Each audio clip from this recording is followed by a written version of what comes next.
Hello mga idol, please like, share and subscribe for more novel stories to uploads. Diyos ng Digmaan, JC Entertainment. Kabanata 21 hanggang Kabanata 25. Kabanata 21. Sa restaurant, galit na galit si Fiona Lewis na namula ang kanyang kutis at kumabog ang kanyang dibdib. Hindi siya mangungutya at minamaliit nitong nakaraang 5 taon kung hindi dahil kay Jack White. Si Jack White ang dahilan ng lahat. Nangyari ang lahat dahil sa walang kwentang manugang na ito. Kagad, naging napaka-tense ang kapaligiran.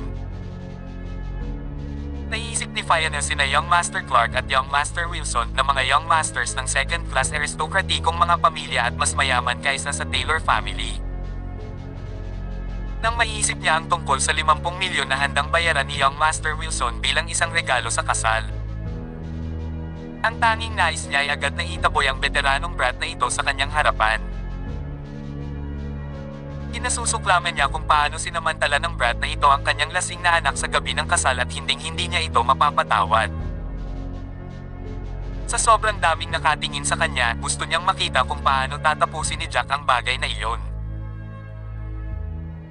Nabalitaan na ang mga veterano na bumalik mula sa digmaan ay makakakuha ng malaking halaga ng bonus, ngunit ito ay karaniwang nasa 200 hanggang 300,000. Ang mga nakakuha ng higit ay ang mga may karapat-dapat na serbisyo o ang mga may opisyal na posisyon. Malinaw na hindi ganoong klaseng tao si Jack. Higit pa rito, malamang na ginugol na niya ang karamihan sa kanyang pera upang mapasaya ang kanyang anak na babae at wala pang natitira. Kung magutos pa siya, kailangang ibenta ni Jack ang sarili sa lugar na ito. Ito, bigyan mo ako ng 2 nito. Ito rin, mukhang maganda. Biglang nakita ni Fiona ang beverage section sa ibaba. Sa seksyon ng inumin, may mga bote ng alak na mababa sa 100 ang presyo na angkop para sa mga normal na mamimili. Mayroon ding mga inumin at alkohol na angkop para sa mga mayayaman at ang pinakamahal ay $20,000. Itong red wine, $20,000 kada bote, kuhan mo ako ng 20 bote nito. Pagkatapos ng lahat, ang ama ni Selena ay labis na nababagabag sa loob ng ilang taon at naging mahilig uminom ng alak. Kasunod nito, ngumiti si Fiona, kinarap si Jack at nagtanong, 20 bote. Napasinghap ng mariin si Joan Xavier matapos niyang marinig si Fiona at nag-alala na walang sapat na pera si Jack sa kanya. Malumanay na wika niya habang nakakunot ang noo, Fiona, $400,000 ang 20 bottles. Higit pa rito, hindi marami sa atin ang mahilig uminom.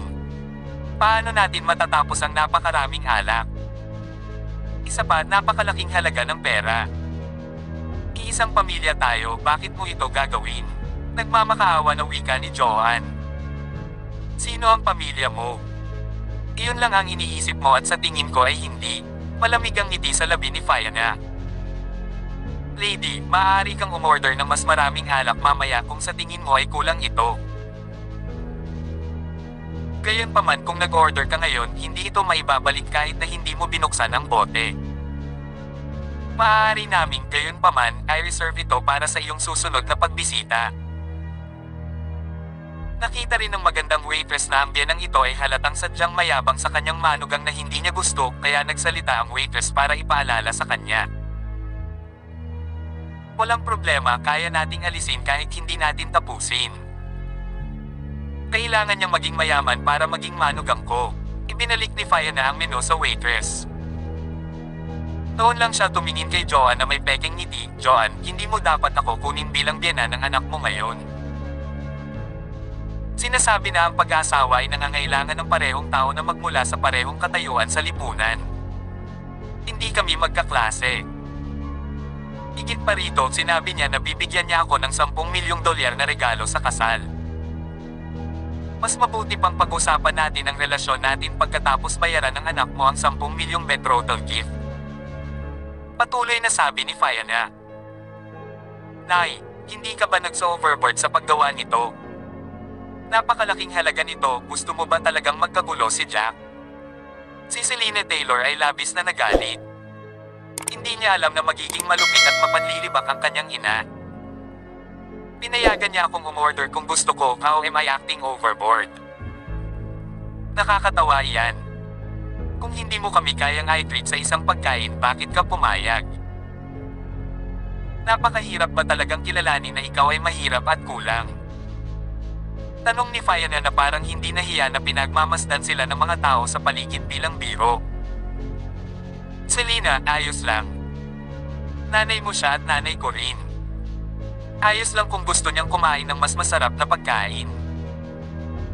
Kung hindi natin ito matatapos, maaari nating kunin at kainin sa bahay. Basta walang sayang. Napangiti si Jack ng mahina at nagsalita pa para kay Fiona. Sa aking opinyon, ito ay isang pag-aaksaya.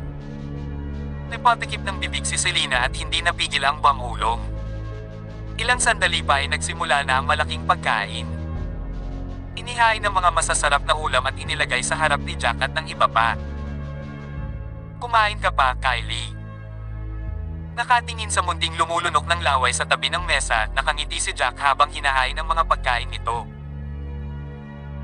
Ni Selena kung gaano kaliwalas ang eksena ngunit may pagkasimangot sa mukha. Naiisip niya may narating kaya si Jack White sa loob ng 5 taon niya sa Warzone. Kapag bumalik ang iba, normal na makakatanggap sila ng 200 hanggang 300,000 bilang bonus. Si Jack, na nananatili doon ng 5 taon, ay maaaring magkaroon ng 400 hanggang 500,000. Kahit na maliit lang ang kanyang nagawa, maaaring magkaroon siya ng $1,000,000 na pabuya.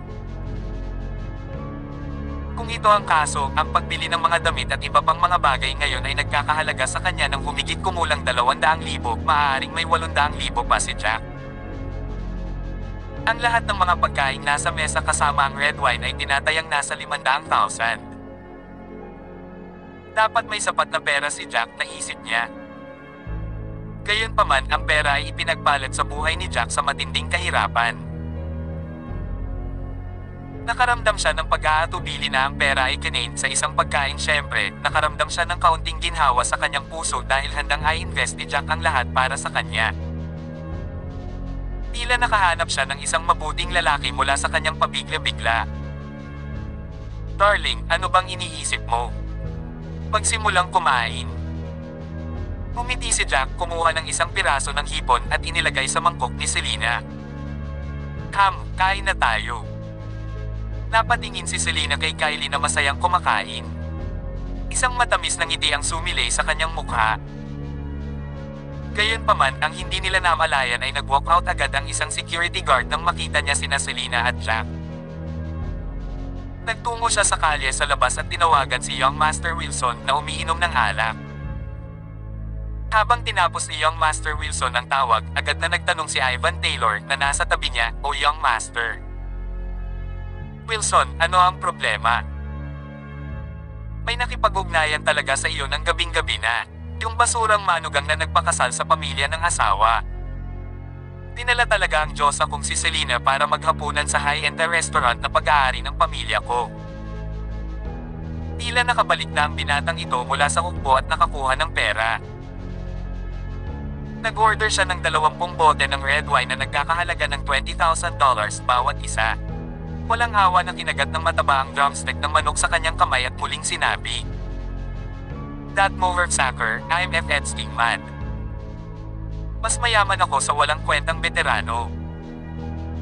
Ako ang young master ng pamilya Wilson at ako ang magdadala sa mga ari-arian ng pamilya Wilson. Ang pinsan mo ay sa lalaking iyon at mayroon pa silang anak. Hindi ko lang maintindihan kahit gaano ko pa iniisip. Magkano ang red wine?" Tila may swerte at maliliit na tagumpay ang binata sa nakalipas na 5 taon. Kung hindi, paano siya magkakaroon ng pera upang bayaran ang bayarin kung hindi? Sumimangot si Ivan, uminom ng isang subo ng red wine at nagliwanag ang mga mata. "Young Master Wilson, may idea talaga ako. Ano ang mararamdaman mo kung si Selena ay masusunod na lalapit sa iyo ngayong gabi?" Marinig ito ni Wilson, biglang nanlaki ang maliliit niyang mata at tuwang-tuwa na sinabi niya, "What's the idea? Hanggat kaya mo siyang lumapit sa akin ng masunurin, marami akong ibibigay sa iyo. Huwag kang mag-alala. Tiyak na gagana ito. Young Master Wilson, hintayin mo na lang ang bangkay ng pinsan ko ngayong gabi. Ngumiti ng masama si Ivan Taylor, may tusong ekspresyon ang mukha. Kabanata 22. Nako, busog na busog ako. Sobrang sarap. Matagal na akong hindi nakakakain ng masasarap na pagkain na ganito. Kumain si Fiona sa laman ng kanyang puso. Marami siyang naranasan nitong nakaraang 5 taon. Ang lahat ng ito ay dahil sa bastard na iyon, si Jack White. Hindi lang niya pinalayas ang kanyang anak na babae sa pamilya Taylor, maging silang dalawa ay mga matatandang nagdusa ng magkasama. 5 taon na ang nakalipas, 5 taon na siyang hindi nakakain ng mga mamahaling pagkain na ganito. Wala siyang pakialam kung may pera si Jack para bayaran ang bill. Kung tutuusin, hindi siya ang magdurusa sa kahihiyan. Pagkatapos ng lahat, walang humiling kay Jack na maging mayaman at mag-alok na magbayad. Wow, nagseselos ako. Sa tansya ko, dapat nasa 200,000 ang bill ng table na ito. Iyan ang pinakamahal na red wine na available dito. Karamihan sa mga tao sa mga mesa sa kanilang paligid ay hindi pa umalis, medyo marami ang nakatingin sa masasarap na pagkain sa mesa at labis na naiinggit. Marami talaga. Lalo na ang 20 bote ng red wine na 2 bote lang ang nainom nila. Hay nako, ang dami nilang in-order. Mayaman talaga sila. Napaungulang isa sa mga lalaki. Teka, tingnan mo yung lalaking yon. Mukha ba siyang taong kumikita ng milyon sa isang araw? Napaka-ordinaryo lang niyang manamit. May pera ba talaga siyang pambayad ng bill? Plano ba nilang kumain ng libreng pagkain? Sa kabilang banda, nagduda ang isa sa mga babae sa kakayahan ni Jack na magbayad ng bill. Tapos na bang kumain ang lahat? Kukunin ko ang bill kung tapos na ang lahat. Umiti si Jack at handa nang magbayad ng bill. Go, tapos na tayo. Waitress, magkano lahat? Pakipak ang mga alak na ito, gusto naming dalhin sila. Kumaway si Fiona sa waitress. Gusto niyang makita kung kaya ni Jack na magkaroon ng napakaraming pera. Ang hindi nila inasahan ay hindi dumating ang waitress, isang manager ang lumapit na nakangiti. Ipinasa niya ang bayarin kay Jack. Sir, pwede po bang pumunta kayo doon at bayaran ang bill? Salamat sa iyong pagbisita. Napatingin si Jack sa ngiti ng lalaking ito at nakaramdam ng kakaiba. Bakit parang insidious ang ngiti niya? Ibinaba niya ang ulo para tingnan ang papel na hawak niya. Agad siyang sumimangot. I'm sorry, but I don't think that I will pay such bill tonight. Natigilan ang mga customer sa mga kalapit na mesa. Iniling ng taong ito sa kanyang biyenan na mag-order ng kahit anong gusto niya at hindi niya nabayaran ang bill.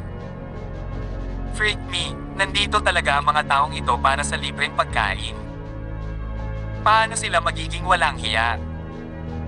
Nag-arte sila na parang napakayaman ngayon at sinabi pa na 30 million ang kinikita nila every month. Ang isang tao na kumikita ng 30 milyon sa isang buwan ay hindi man lang makabayad ng 400,000 bill. Nagsimulang mag-chat ang ilang tao. Ang ilan sa mga tao ay tumingin pa kay Jack na may kaunting disgusto sa kanilang mga mata. Napaka-daring ng taong ito. Kaya ba niyang masaktan ng taong may kakayahang magbukas ng ganong high-end na restaurant? Naghahanap ba siya ng gulo? Ang ilan sa mga tao ay naghihintay na manood ng isang magandang palabas. Kahit na medyo nalungkot si Selena sa paggastos ng pera, ngunit wala siyang magagawa. Tumayo na siya at handa nang umalis pagkatapos bayaran ni Jack ang bill. Hindi niya alam na magkakaroon ng ganoong eksena. Natakot siya at diretsyong umupo sa upuan, medyo natulala. Wala ba talagang pera si Jack? Kung wala siyang pera, saan nanggaling ang dati niyang pagtitiwala? Sir, natatakot ako na hindi ka makakaalis dito kung hindi ka magbabayad ng bill sa aming lugar, sabi ng manager na iyon at natatawa habang nakatingin kay Jack. Kabanata 23. Magaling, Jack White. Hindi ba't ipinagmamalaki mo at sinabi mo na maaari mong bayaran ang bayarin?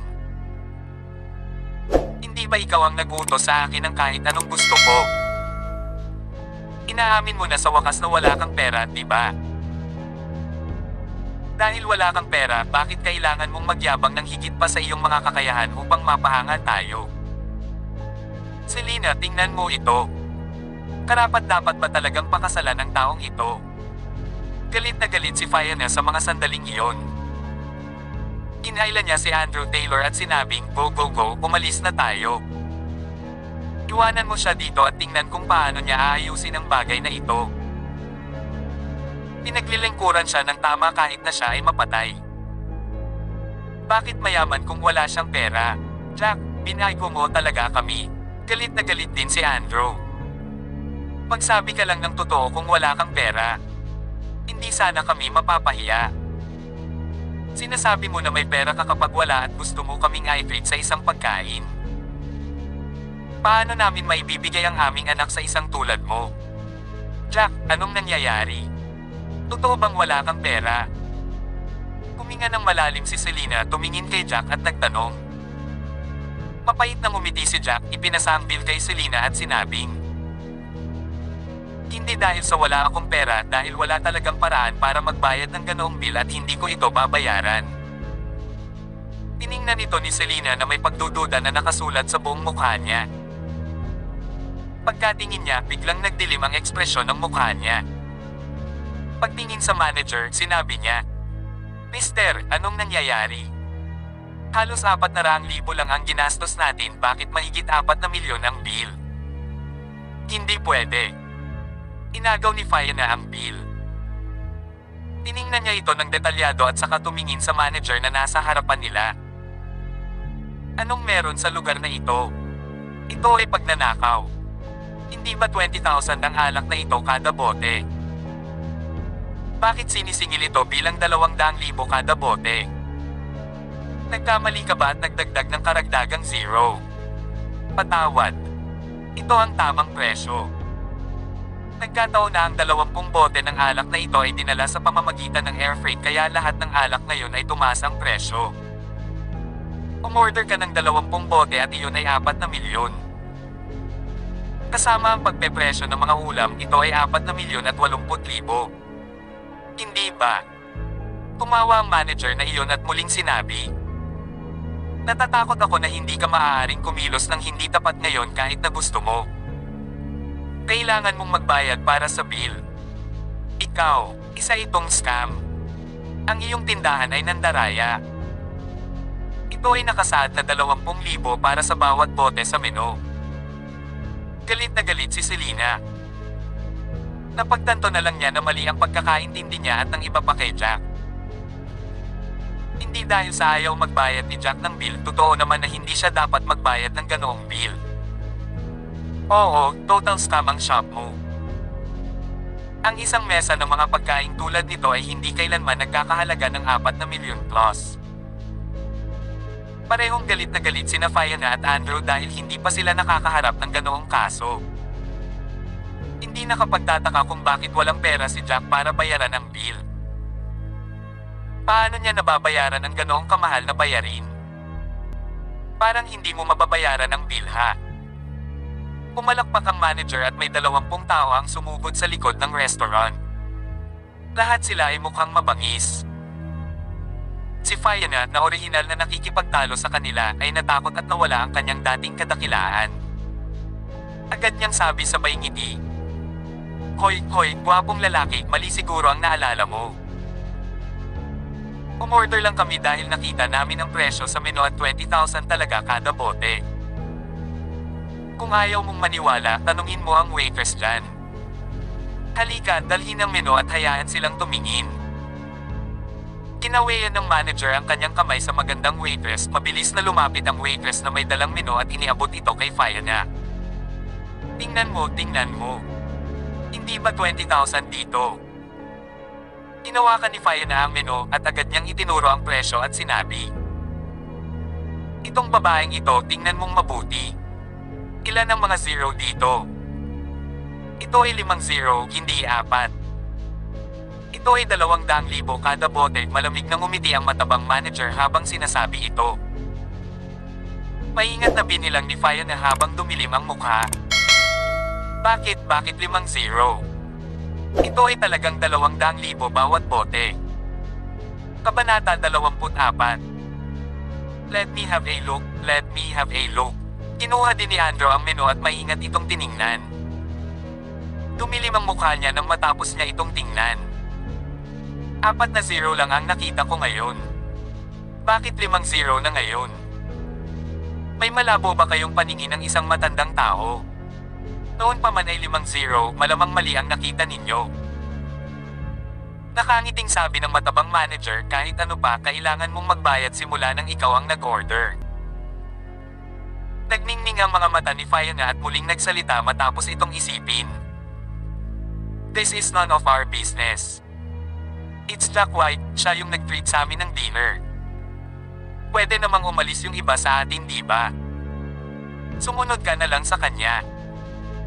Pagkatapos niyang magsalita ay sinenyasan niya si Selena at ang iba pa na sabay na umalis. Tungkol naman kay Jack, hiningi niya ito. Ito ay higit sa 4 na milyon at lubos na nauunawaan na hindi kayang bayaran ito ni Jack. Kahit na hindi lalampas sa 4 na milyon, posibleng wala man lang pera si Jack na pambayad ng humigit kumulang 400,000. Patawad. Natatakot ako na lahat kayo ay hindi makaalis dito pansamantala. Tinawian ng manager ang kanyang kamay at umusad ang ilan sa mga lalaki para palibutan sila ng bilog. Jack, ikaw ang sinisisi ko lahat ng ito. Bakit mo kami pinagkainan kung hindi naman kailangan? Naging mapagbigay ka pa. Well, hindi ba ito mahusay? Napakalaking halaga nito, ano ang dapat nating gawin ngayon? Gusto mo bang patayin kaming lahat? Nang napagtanto niyang hindi sila makalis, tumingin si Fiona kay Jack sa isang naguguluhan at galit na paraan. Mama, ano pong sinasabi niyo? Ikaw dapat ang may kasalanan dahil ikaw ang nag-order ng pinakamahal na alak. Ang lahat ng iyon ay iniutos sa iyong kahilingan. Nakaramdam din ng kawalan si Selena at walang ideya kung ano ang gagawin sa sandaling iyon. Kung hindi ako pinayagan ni Jack na mag-order ayon sa gusto ko, orderan ko pa ito. At saka, sino ang nakakaalam na siya ay napakahirap? Nag-pout si Fiona pero talagang nagilty sa loob. Sa kasong ito, lahat sila ay napapaligiran at ang kabilang partido ay hindi pinapayagan ng lahat, kasama na siya, na umalis. Ano ang dapat nilang gawin ngayon? Mahigit 4 na milyon iyon at hindi maliit na halaga. Matapos makapag-isip si Selena ay ngumiti ito sa manager. Mister, tingnan natin. Umorder kami ng 20 bote pero 2 bote lang ang nainom namin. Paano ito? Binabayaran namin ang pera para sa 2 bote na ito at ibinalik namin ang natitirang 18 bote. Total hindi pa natin nabubuksan at pwede mo pang ibenta, di ba? Naniniwala ako na makakaipon pa ang asawa ko ng 480,000.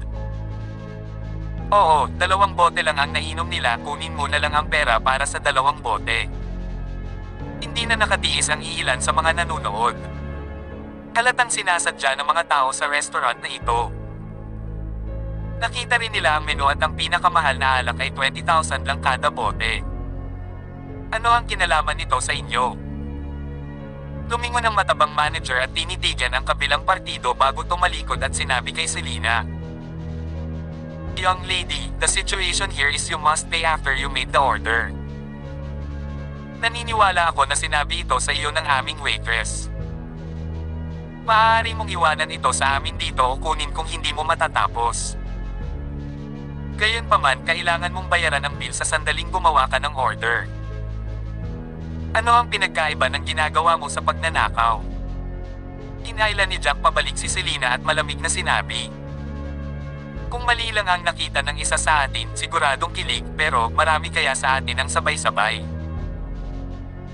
Sa palagay ko, ang pinakabagong menu na ipinakita mo sa amin ay dapat na bagong gawa. Ikinalulungkot ko ngunit pareho pa rin ang sinasabi ko, hindi ko binabayaran ang bill ngayon. Hindi kita babayaran kahit 480,000. Binata, nakikita ko na ayaw mong kumbansihin maliban kung nahaharap ka sa malagim na katotohanan, tama ba? Malamig na tumawa ang manager at iilan sa mga lalaki ang agad na umusad at pinalibutan sila. Sa kabilang banda, kinausap ng manager ang iba pang mga bisita sa restaurant. Everyone, you may leave. Ang pagkain ay nasa bahay ngayon. May mga taong nagdudulot sa atin ng kaguluhan dito, kailangan nating ayusin ito. Nang marinig siya ng ibang mga panauhin, natakot sila kaya sunod-sunod silang tumakbo palabas. Para bang natakot sila na maapektuhan din sila nito. Ano ang gusto mong gawin? Gusto mo kaming manakawan? Kami ay mula sa pamilya Taylor. Natakot talaga si Selena nang makita niya ang sitwasyong ito at napasigaw siya ng malakas. Kabanata 25. Pagkatapos ng lahat, ang pamilya Taylor ay mayroon pa ring impluwensya. Marahil ay magiging epektibo ang paggamit ng pangalan ng pamilyang Taylor. Nang marinig ito ng manager, agad niyang ikinaway ang kanyang kamay para utusan ng lahat na tumigil at nakangiting sinabing, "Mula sa pamilya Taylor, ikaw dapat si Selena Taylor. Kung ganoon ang kaso, maaari kang magmakaawa sa aming amo at tingnan kung malulutas ang isyong ito. Sino ang boss mo?" Agad na kumunot ang noo ni Jack nang marinig niya ito at medyo naghinala siya sa kanyang puso. Kung titingnan ang sitwasyong ito, tila alam ng kabilang partido na nandito si Selena at ito ang sadyang nagdudulot ng gulo kay Jack at sa iba pa. "Bata, wala kang karapatang malaman kung sino ang aming amo." Tumawa ulit ang matabang manager na iyon bago muling nagsalita. "Miss Taylor, nasa loob po ang boss namin. Dapat kausapin mo siya. Naniniwala ako na baka hayaan niya ang isyu ngayon para sa iyo." Sige." Kumunot ang noo ni Selena at napipilitan lang ang sarili na pumayag. Napakaraming tao sa kanyang panig, samantalang siya, maliban kay Jack na naglingkod sa militar, ay mayroon lamang mga matatanda at mahihinang tao. Ayaw niyang lumaki pa ang usaping ito. Ano kaya ang mangyayari kay Kylie kung mag-away sila? Ano ang dapat nilang gawin sa kanyang mga magulang at sa ina ni Jack? "Sasamahan kita." Medyo nag-alala si Jack at agad na sinabi, "I'm sorry pero hindi sinabi ng boss ko na makikipagkita siya sa'yo, hence you cannot go in. Tsaka, nabalitaan ka namin. Isa ka lang manugang na nagpakasal sa pamilya ng asawa. Hindi ka man lang maituturing na isa sa pamilya ni Taylor. Bilang isang tagalabas, hindi ka kwalipikadong makipag-usap sa aming amo." Malamig na tawa ng manager ng restaurant. "Talaga? Tingnan natin kung mapipigilan mo ako." Nagdilim ang mukha ni Jack at isang nakakatakot na aura ng pagpatay ang lumabas sa kanyang katawan. Nagdulot ito ng pakiramdam ng mga tao na parang biglang bumaba ng ilang degrees ang temperatura sa paligid. Natakot si Selena nang makita ang nangyayari. Natakot siya na baka magkagulo si Jack kaya agad siyang tumalikod at sinabi kay Jack, "Ano ang gusto mong gawin sa pagsunod sa akin? Hintayin mo na lang ako dito, lalabas na ako maya-maya lang." Pero, nag-aalala ako na malalagay ka sa panganib. Kumunot ang noo ni Jack. "Walang mangyayari, ano kayang delikado? Pupunta ako at tatanungin ko ang boss nila kung maibabalik ba natin itong 18 bote na hindi natin nainom. After all, apo ako ni Zeus Taylor. Hindi sila mga ngahas na kumilos ng walang ingat." Papait na ngumiti si Selena at sinabing muli kay Jack, "Kailangan mo lang akong hintayin dito. Sige, bibigyan lang kita ng 5 minit.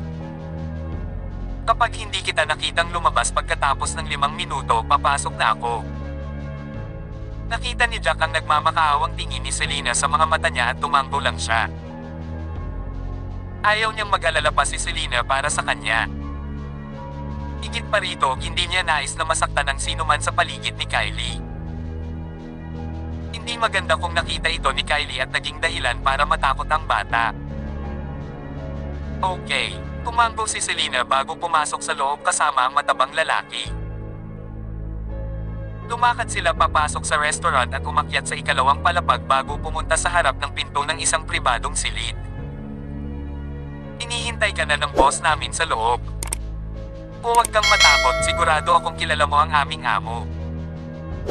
Pumasok ka at makipag-chat sa kanya at ang 4 na milyong bill ngayon ay maaaring ma-waive." Umiti ang manager at tumayo sa harap ng pinto para magbantay. Please subscribe and hit the notification bell for more novel stories. JC Entertainment.